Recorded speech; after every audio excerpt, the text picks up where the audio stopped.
sobre todo a las personas que están tanto vinculadas al Instituto Ricardo Palma como a la Academia Peruana de la Lengua, que han participado en la edición de este libro que presentamos ahora, que ha tenido a cargo Osvaldo Holguín Cayo, que lo digo siempre es el mayor estudioso de Ricardo Palma, no solo ahora.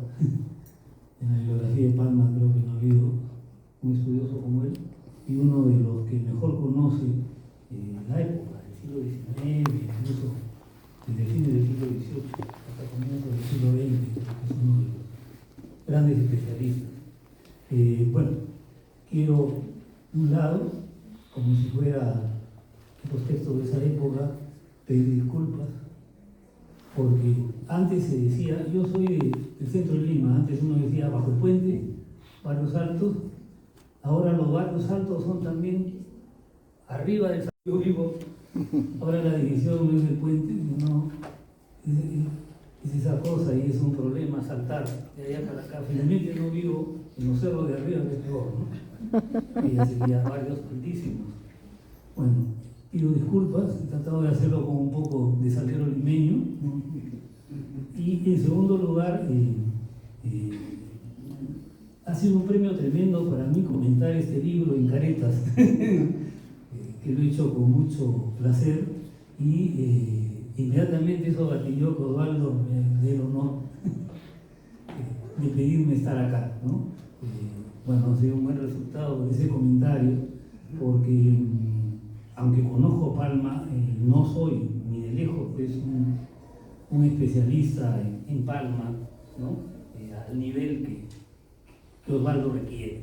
Y eso que he cometido varias antologías, varios libros, he publicado un montón de cosas sobre Palma, pero más como un degustador literario, ¿no?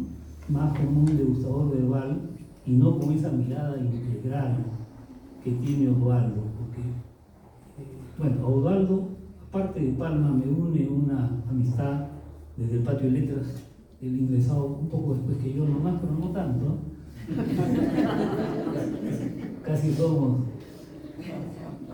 coetáneos, un poquito menor, ¿no? Y además nos hemos visto mucho en el Instituto Riagüero, porque yo iba mucho tiempo al instituto antes, ¿no? Y la otra pasión que yo he tenido, aparte de la literatura y los estudios académicos, ha sido historia, incluso al seminario de historia, ¿no? También con Alberto Flores Galindo. Nos hemos visto mucho, es una vieja amistad, y a mí me gustó mucho, aparte de la calidad de Osvaldo, descubrir que él era una persona indicada para trabajar a este gran escritor que fue el primero que yo muy niño aprecié de la literatura peruana, el primer autor que me deslumbró tremendamente. Cuando era un chico y contaban en la casa y lo leí, fue Palma, ¿no? Es un deslumbramiento pre-vallejiano, miserámico como crítico, ¿no? Siempre sentía que Palma. Yo me acuerdo que era mítico cuando ingresé a la universidad que Luis Alberto Rato estaba trabajando minuciosamente una edición crítica de todas las tradiciones de Palma, y en Charlacayo del Río salió, hice yo el trabajo de Rato. A mí fue tremendo contar un hombre que estaba años soñando, el escuchar el Jaime Dinero, y ya eso lo hundió, ¿no? Nunca quiso Rato volver a la revista, fichando, ¿no? Minuciosamente, y se esperaba que Rato iba a sacar, así como uno esperaba que iba a editar a Vinca Garcilaso críticamente el gran, ¿cómo se llama este? Pepe Durán. Uno siempre esperaba la edición de Pepe Durán, uno esperaba, bueno, alguien se encarga, ¿no? Entonces yo me creo, y cuando vi que Osvaldo se dedicaba y sacó esa extraordinaria parte de la biografía de Palma, que son los tiempos de la bohemia, que lo comenté en su tiempo, hace años, dije, qué bien, porque Palma necesitaba un especialista como Osvaldo, que no por gusto es tanto de la Academia Peruana de la Lengua como de la Academia Nacional de la Historia. O sea, que junta las dos cosas que hay que dominar para poder estar a la altura de la lectura de Palma. encima pues tiene, digamos, a Lima en su entraña, el aire limeño, aunque no parezca, es pícaro, zumbón, y conoce las costumbres limeñas, o sea que está pues, ese lector ideal de Ricardo Palma. Y la verdad que te agradecemos mucho todo lo que vienes contribuyendo más de 4 décadas, ¿no? Para conocer a Palma. Y ahora nos das este obsequio nuevo, ¿no? O sea, y es un lujo, le digo a Eduardo Hopkins, que esta colección comience con un rescate, ¿no?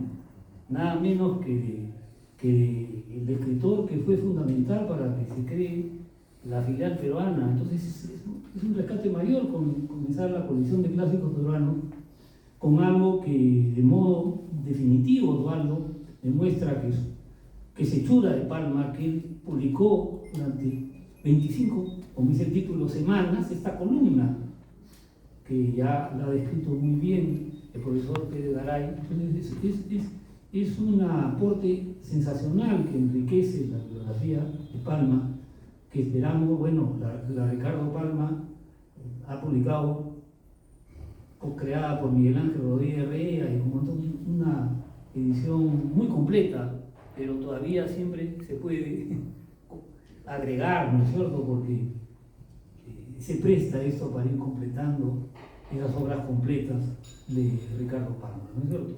Bueno, yo creo que es una lectura que está en la época de apogeo del estilo literario de Palma.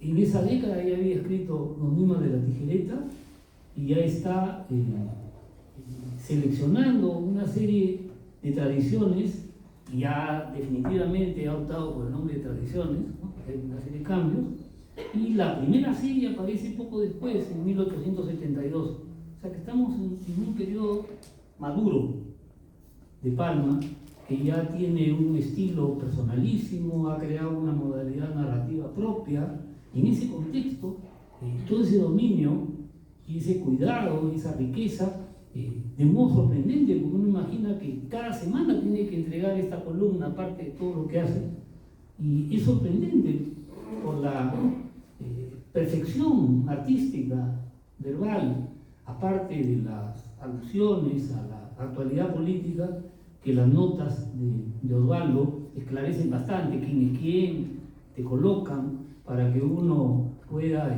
comprender detalles a los cuales está aludiendo el gran escritor, ¿no? Entonces, en un momento de apogeo, yo diría, de la creatividad de Palma, aparecen estas crónicas y tienen una factura, tienen una textura que es afín a sus tradiciones. El gusto de Palma por poner versitos al comienzo, coplitas, dichos, ¿no? Siempre acá lo van a encontrar a cada rato, ¿no? Hace remates, hace despedidas, pullas, y varias de ellas son a veces recreaciones muy personales de dichos populares, que los vuelve versos, les agrega materiales, las aplica al momento. Entonces, ese arte de Palma está acá. Y aunque él dice que en las tradiciones, bueno, tenía la mala experiencia de los ataques cuando quiso ser historiador, y entonces ya no quería meterse con la historia presente ni muy cercana, ¿no? Eso sería interesante ver, porque se metió, pero a través de ese tipo de crónicas.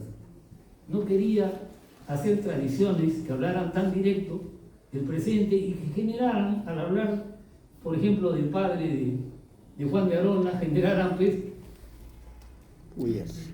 no, digamos, sacaban chispas pues con la gente, evitar los líos. Por ejemplo, acá se suponía que era su conocido, pero más venenoso que Juan de Arona, difícil, ¿eh? Alguien en esa época. Yo creo que Ricardo Páez era mucho más ingenioso, más hondo en su humor, pero el otro era mucho más venenoso. Te metes con una persona que no puede tener límites en el ataque. Palma tenía más moderación. Palma tiene que retirarlo, porque metió con una persona que lo daba, aludía a cosas personales y todo, ¿no? Entonces, claro, porque se metió con el ministro en ese momento. Entonces, ahí está lo que él tenía, trata de no hablar del presente, trata de narrar el presente en sus tradiciones y hablar más de la memoria del pasado. Ahora, Osvaldo que se explicará que era costumbre en la época ese tipo de crónicas o columnas de actualidad que no se firmaran. No sé si en Palma, además, era una manera de escudarse ante el presente. No sé, quizá va ligado a eso. Yo no quiero meterme con el presente porque la han atacado siempre, ¿no? Y él quiere que lo midan, no con ese criterio estrecho que uno mide el dato histórico o el dato menudo, sino Palma nos da lecciones acá, desde su punto de vista liberal, da lecciones de cómo debería ser la vida democrática, cómo debería ser, como digo, es tan actual, parece totalmente ahora, porque las mismas actitudes de nuestros políticos están acá, de cómo se maneja el tesoro del Estado y cómo no se pagan las pensiones a los pensionistas, como él dice, a los sin dineritis, que están haciendo cola y no les pagan su pensión, que siempre es magra. ¿No parece actual? Y toda esa gente que Palma alguna vez llamó presupuestívoros, que viven del presupuesto nacional, están retratados con nombres. Entonces yo creo que es una obra que muy bien explica, a pesar de su estilo que era muy reconocible, se está metiendo en camisa difícil, que es hablar de la actualidad. Hablar de la actualidad. Incluso yo citaba en el artículo de Caretas una cosa que me pareció impresionante, porque hay una de las tantas protestas y levantamientos en Puno, no suena muy actual, y hay representantes que están en el Congreso pidiendo pues simplemente algo así como carta abierta para exterminar al enviado. No es bien actual. Total es Puno, pues, ¿no? El espíritu y Palma, que a veces se le ha atacado por algunas cartas donde tiene algunas expresiones posteriores, ¿no? Que parece decir que el problema del Perú es esos indios. Acá este joven Palma, bueno, joven, para la época y era adulto, pero ahora no suena muchachito, pues, 34 años. En la época era adulto, cómo demuestra que está a favor de la indiada y cómo se le ha tratado mal. También te rompe el esquema, porque habla de los derechos que tienen los indios de Puno liberalmente y está atacando a sus representantes en el Congreso que piden leyes no para solucionar los problemas, sino para eliminarlos y que no haya protestas. Entonces todo eso es muy actual. Pero aparte, porque el tiempo es corto, Palma no puede con su genio, como dice Osvaldo, y ahí creo que es muy reconocible. No solamente pone coplitas, poemas, sino te mete cuentecillos. En las propias tradiciones, recuerden, la tradición, como él dice, es como una especie de novela homeopática.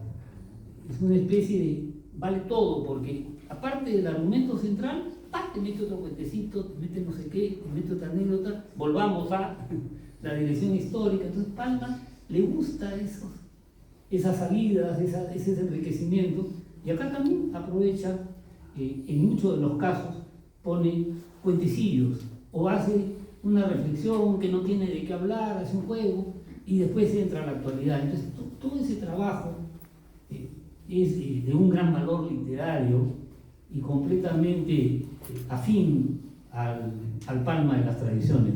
Quiero leer una nomás para traer las palabras de Palma, que son mucho más sabrosas que las que yo podría decir, ¿no? Acá hay, en la semana número 16, ¿verdad? Aparte de las notas, la edición es muy hermosa porque hay muchas ilustraciones que se reproducen a veces la primera página de cada una de las colaboraciones. Hay un trabajo también en la iconografía que acompaña muy bien y que le da realce a la edición. Es un trabajo muy útil. En la semana 16, así como esas tradiciones que habla de que es un cuento de mi abuelita, pues no se llama, ¿no? O dice de una señora más vieja que el escupir.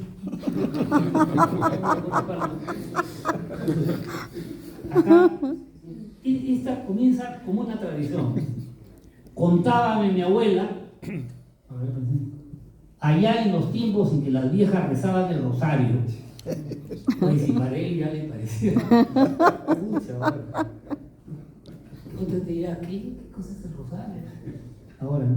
Allá en los tiempos en que las viejas rezaban el rosario y no se emperejilaban como las mozas, que había en Lima un hombre que era tejedor y pasamanero con tenducho propio en uno de los arcos del portal donde los virreyes plantaban la horca. El tejedor tenía por costilla una hembra más buena que el pan y de mejor palmito que la casta Susana, que tanto despertó la gula de los vejetes. Pero el marido había dado en la peor tontuna en que puede dar un marido, pues andaba receloso de que su honrada mujer pretendía graduarlo por San Marcos. Una mañana, sabiendo que su consorte iba a confesarse a la parroquia, ¿qué hace el maridillo? Se planta un hábito y se arrellana en el confesionario muy suelto de huesos. La madamita tuvo sus barruntos del enredo y después de arrodillada y de hecho el simum crucis, empezó así a desvalijar la talega de los pecados. Acuso, mi padre, que he tenido dares y tomares. Primero con un mozo, después con un viejo y después con un fraile. El fingido confesor dio un repulgo y negó la absolución a la penitente diciéndola: vete condenada, que estás en pecado mortal. Volvióse a casita del marido y se puso a tejer para hacer tiempo mientras llegaba su mujer, a la que pensaba dar una lección en cartilla de cebuche. Pero como la rabia se desfoga cantando, él empezó a canturrear esta copla, que por lo mala no queda ni pizca de duda que debió ser copla de un marido celoso. Acúsome, padre, con mucho alborozo, que he tenido amores con un hombre mozo, después con un viejo, después con un fraile, y teje que teje y dale que dale. La mujer se apercibió del cantar y entró en el cuarto más fresca que una lechuga, cantando en el mismo tono que su aprensivo consorte. Si yo te lo dije, te dije verdad, puesto que te quise en tu mocedad. Ayer siendo viejo y hoy siendo fraile. Y dale. Bueno, ese Palma. Bravo. Gracias, Osvaldo. Y bueno, gracias a Ricardo Palma. Bravo.